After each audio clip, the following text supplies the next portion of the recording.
ایسے لوگ جو اپنی روایتی جو رسومات ہوتی ہیں یا اعتقادات ہوتے ہیں ان سے آزاد ہونے والے ہوتے ہیں. یہ باب انفعال سے ہے اور فارم نمبر 7 ہے. حتیٰ حرف جر ہے. تاتیہم فعل مضارع ہے.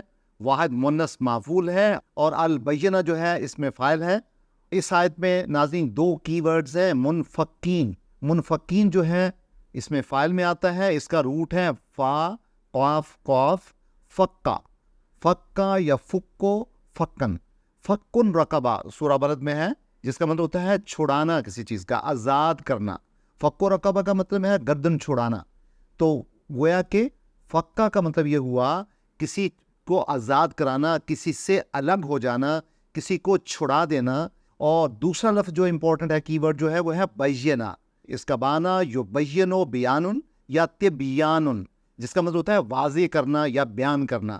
تبیان لکل شائن سورہ نور میں ہے کہ ہر چیز کو بالکل واضح طریقے سے بیان کر دینا. آیت نمبر 2 میں ہے رسول من اللہ یاتلو صحفا مطہرہ، اور اس مقصد کے حصول کے لیے اللہ تعالیٰ کی طرف سے رسول کریم مبعوث ہو چکا ہے جو ان کو پاکیزہ اور ناخالص چیزوں کی آمیزش سے مبرہ کاغذات سے تحریر کو تلاوت کرتا ہے. اس میں جو رسول ہے وہ اس میں مرفوع ہے، اس میں نکرہ ہے، مذکر واحد ہے. من اللہ ہے مرکب جاری ہے، اور اللہ جو ہے وہ مجرور ہے، اس میں معرفہ ہے. اور من جو ہے حرف جر ہے. یتلو فعل مضارع ہے 3rd فارم سے اور واحد مذکر ہے. صحفن مطہرہ مرکب توصیفی ہے. صحفن جو ہے وہ اس میں منصوب ہے اور مطہراتن اس میں مفعول ہے، مؤنث واحد اور منصوب ہے ایٹ دا سیم ٹائم. فیہا کتب قیمہ، یعنی ان کاغذات میں ابدی قابل عمل احکامات درج ہیں. اس میں فیہا مرکب جاری ہے، کتبن جمع مکسر ہے اور مذکر ہے. اور قیمہ اس میں صفت سے ملتا جلتا اس میں فاعل ہے اور بذات خود یہ اس میں نکرہ ہوا، واحد ہے اور مؤنث ہے اور مرفوع ہے. قیمہ، قیمہ جو ہے کاف واو میم سے اس کی روٹ ہے قاما یقوم و قیامن، جس کا مطلب ہوتا ہے قائم ہونا، کھڑے ہونا.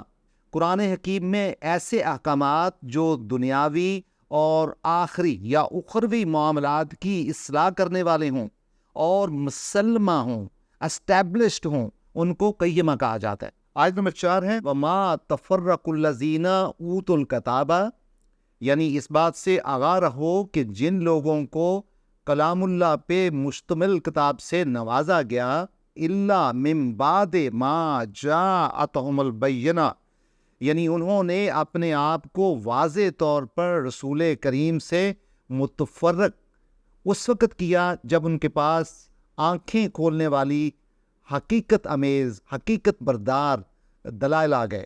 اس میں جو ما ہے وہ حرف نفی ہے، واو حرف عطف ہے.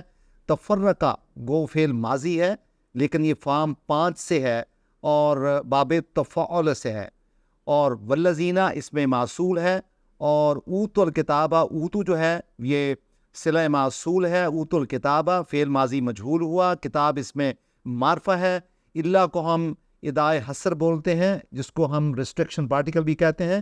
اور من جو ہے یہ حرف جر ہے، بعدہ ایڈورب ہے اور یہ ٹائم کا ایڈورب ہے جس کو ہم ظرف وقت بولتے ہیں. اور اس میں ما جو ہے اس میں موصول ہے اور جاءتہم فعل ماضی ہے ضمیر متصل کے ساتھ. اور البینہ اس میں معرفہ باللام ہے، مرفوع ہے، واحد ہے اور مؤنث ہے. وما امروا الا یعبدوا اللہ، یعنی انہوں نے اہل کتاب کو صرف یہ حکم دیا تھا الا یعبدوا اللہ مخلصین لہ الدین حنفاء، کہ وہ اللہ تعالیٰ کی بندگی خدائے مطلق کے قانون فطرت اور متعین ضابطۂ حیات یعنی دین اسلام کے ساتھ یکسوئی سے کریں. وَيُقِيمُ الصَّلَاةَ وَيُؤْتُوا الزَّكَاةَ، اور پورے پرعزم طریقے سے اور منظم ضابطہ سے صلاۃ کی ادائیگی کریں، اور معاشرتی سطح پہ معاشی استواری کے لیے اور اس کے حصول کے لیے مالی اعانت بھی دیتے رہیں. وَذَلِكَ دِينُ الْقَيِّمَةِ، اور یہ کائنات اور انفرادی اور سماجی حیات کے لیے مقرر کردہ ابدی دستور اور نظام ہے۔ لے یابدو، آبادہ، یابدو عبادتن، یعنی جس کا مطلب ہوتا ہے عبادت کرنا۔ آبادہ میں اللہ تعالیٰ کی آپ عبادت کرتے ہیں اور اس کی بندگی بجا لاتے ہیں، اور اس کے علاوہ دنیا میں کائنات میں کسی چیز کو بھی آپ اطاعت میں نہیں لاتے، خاطر میں نہیں لاتے اور عبادت پہ نہیں لاتے۔ مخلصینہ اس میں فاعل ہے، خالصہ اس کا ورب ہے، یا اس کا خال لام صاد، خالص ہونا اس سے مراد دیا جاتا ہے، پیور ہونا اور خلوص سے دل اور خلوص سے جو سوچ کی نیت کا خلوص ہوتا ہے، عمل اور فعل کا جو خلوص ہوتا ہے، اس کے لیے یہ لفظ استعمال ہوتا ہے۔ اور دینا، دانا یو دینو دینن، اس کا مطلب ہوتا ہے قانون کی اطاعت کرنا یا اطاعت گزار ہونا۔ حنفاء، حنفا سے، حنفا یحنفو حنفن، یعنی یکسو ہونے کو کہتے ہیں، یکسوئی کے ساتھ فوکس ہو کے کسی چیز پہ کام کرنا حنفا کہلاتا ہے۔ اور حنیف جو یکسوئی کے ساتھ کام کرے، پیورٹی کے ساتھ کام کرے، فوکس کے ساتھ کام کرے، اور اس کا جو متضاد لفظ ہے اس کو جنف بولتے ہیں، جنفا بولتے ہیں، جس کا مطلب ہوتا ہے ڈیویٹ کر جانا، یا جس میں یعنی آپ کی ڈائیورژن آف مائنڈ ہو۔ اور صلاۃ سے مراد ہے کہ مقررہ وقت پر مخصوص عبادت، خدا کی بندگی میں خدا کی ثنا جس میں بیان کی جاتی ہے، تلاوت قرآن مجید ہوتی ہے، اور آپ کا صلاۃ ہوتا ہے نبیوں پہ، اور آپ کی دعائیں ہوتی ہیں۔ یعنی یہ جو مجموعہ عبادات ہے، یعنی ایک پروٹوکول کے ساتھ جو عبادت کی جاتی ہے، جو کہ مسلمان 5 دفعہ کرتے ہیں، اس کو صلاۃ کہا جاتا ہے۔ اور اگر اس کے ساتھ زکوٰۃ کا ایلیمنٹ بھی شامل ہو تو پھر اس کا تعلق سوسائٹی کے ساتھ بھی ہو جاتا ہے، گویا کہ پھر آپ نماز کو اسٹیبلش کرتے ہیں، آپ نماز کو قائم کرتے ہیں۔ ناظرین، سورہ البینہ کا جو دوسرا پیراگراف ہے وہ آیت نمبر 6 سے آیت نمبر 8 تک ہے۔ بتایا گیا ہے کہ انسانوں کی جزا و سزا کا پیمانہ اعمال کیا ہوگا۔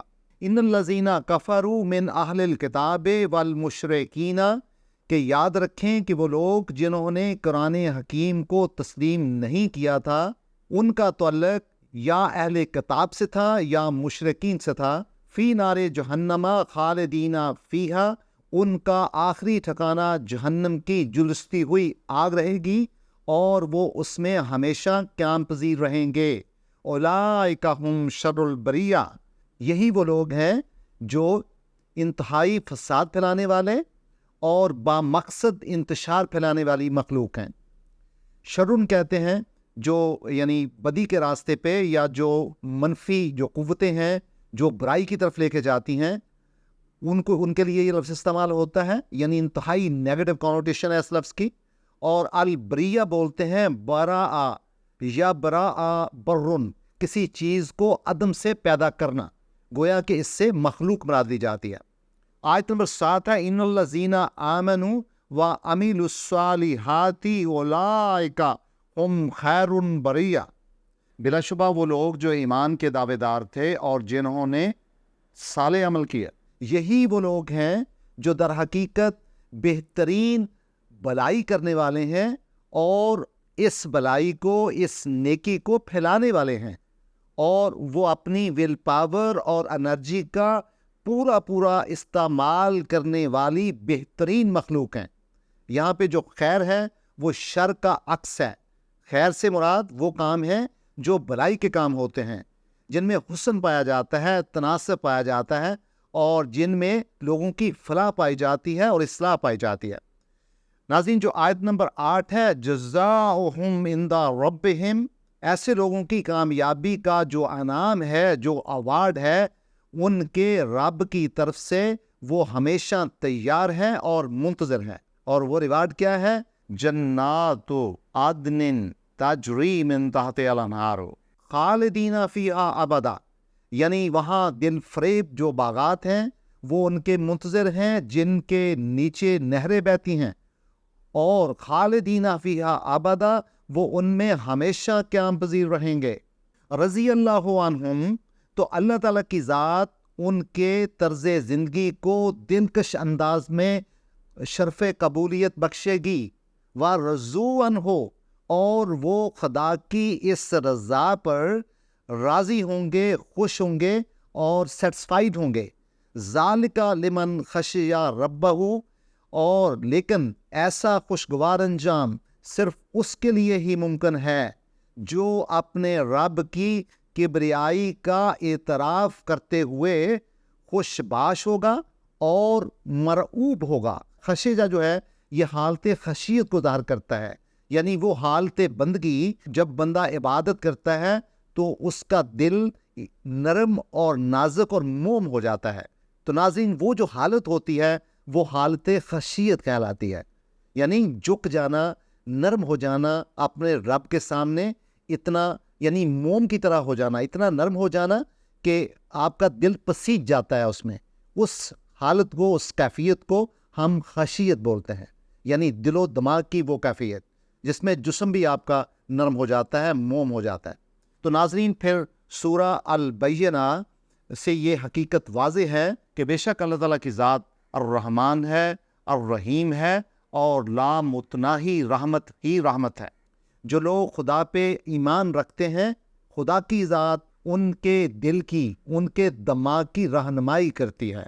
اللہ تعالیٰ اہل ایمان کا ولی ہے اور ان کو گمراہی سے ہدایت عطا فرماتا ہے۔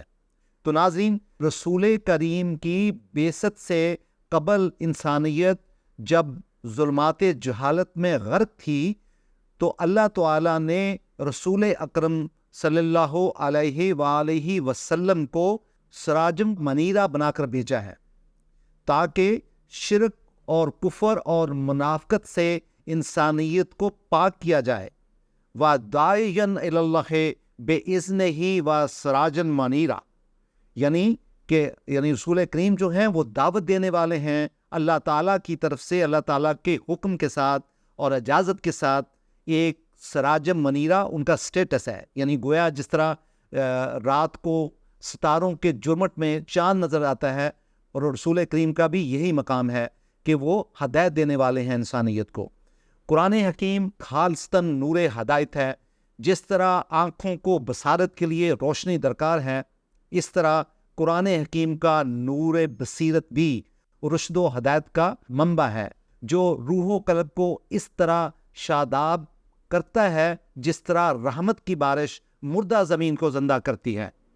اور قرآن حکیم فرماتا ہے وَأَنزَلْنَا عَلَيْكَمْ نُورًا مُبِينًا، اللہ تعالیٰ کی طرف سے نور اور واضح کتاب آپ کی طرف آ چکی ہے۔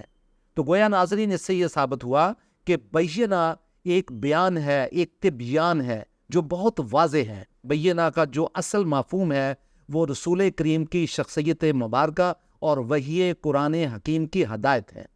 اگر رسول کریم سراجن منیرہ ہیں تو قرآن حکیم سراجن منیرہ کا نور ہے۔ تسکین کو ہم نہ روئیں جو ذوق کے نظر ملے، قرآن خلد میں تیری صورت گر ملے۔